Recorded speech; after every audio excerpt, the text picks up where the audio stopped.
This video will review the Rubrics feature in Canvas.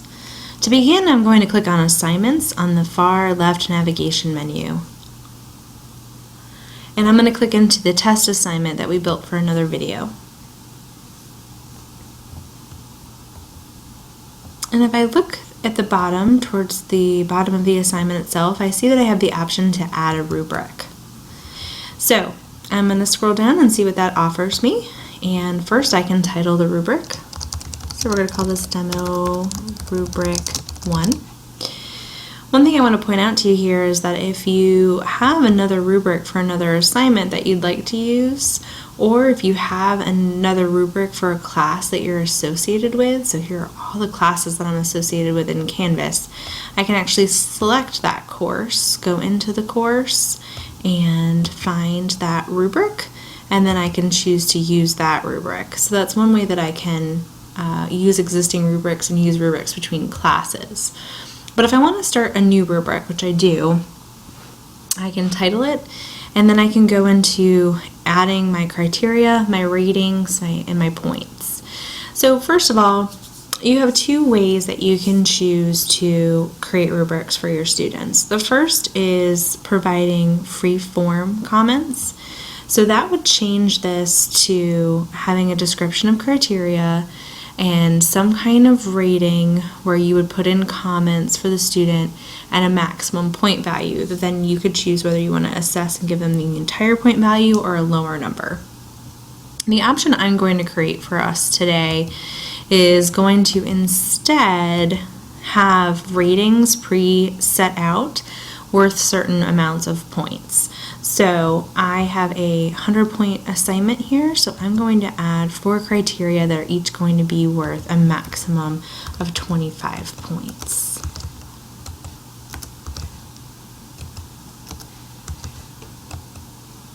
And so there we go, we have a total points now of 100, and initially it's going to divide the ratings by all or nothing. If I want to add additional ratings, I can hover over full marks and add a plus, and this is going to kind of give me a halfway point. I can also then continue to add additional ratings so that I can be more granular in how I want to divide up points. And even if I don't like this amount of points, so say I don't want it to be 13, I want to start at 20, I can change the point value simply by clicking the pencil and change this to 20. I can also change full marks, rating, description, and no marks to whatever I'd like. So I can just call this excellent or superior work, and that was what the student would see. I can click OK, and that would save there. For our criteria, we can choose the pencil here to add our description. So I'm going to type the first one as grammar, the next one as content, the third one as mechanics, and the fourth is citation. So there are my general criteria. I can click View Longer Description to add a detailed description of what I was looking for in this particular criteria. So just to be silly, excellent grammar.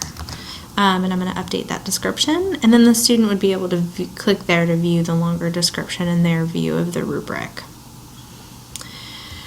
So a few more comments about what's used here below. I'm going to want to use this rubric for assignment grading if I want it to appear to students. My other choice is to hide score total for assessment results. That could be used for when you are using the rubric to grade for your class, but you're also using the same rubric for assessment purposes. So in that case, the score total wouldn't necessarily have to be incorporated into the classroom score, or that could be a different thing. So we can have rubrics that meet many needs in Canvas, but for our purposes, I'm going to use this rubric for assignment grading. So I'm going to go ahead and click on Create Rubric. And now I want to just show you what this is going to look like from the student view. So I'm going to go into Settings, I'm going to go into Student View, I'm going to go back into that assignment,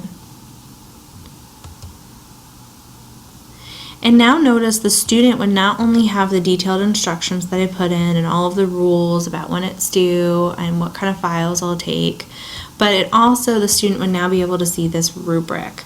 So if you choose to use the rubric for grading, it is automatically going to appear here for students to see. And it's kind of all or nothing right now. And then the student could submit the assignment knowing what the rubric said. So on the flip side, we can also create rubrics, like I said, in any class and share them between other classes. So don't forget that you could also, if you had access to another faculty member's course, if you were sharing content, for example, you could use their rubrics. And so that can be a good way to share information between faculty or for a department assignment. So in a quick overview, this is how to use the rubric feature in Canvas.